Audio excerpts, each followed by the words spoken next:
எந்தன் வாழ்க்கையின் அர்த்தம் சொல்ல பூக்களின் வண்ணம் கொண்டு பிறந்த மகளே என் மகளே.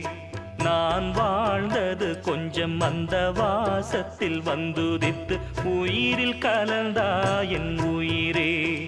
உன் பூவிழி குறுநகை அதில் ஆயிரம் கவிதையே. எந்தன் வாழ்க்கையின் அர்த்தம் சொல்ல பூக்களின் வண்ணம் கொண்டு பிறந்த மகளே என் மகளே.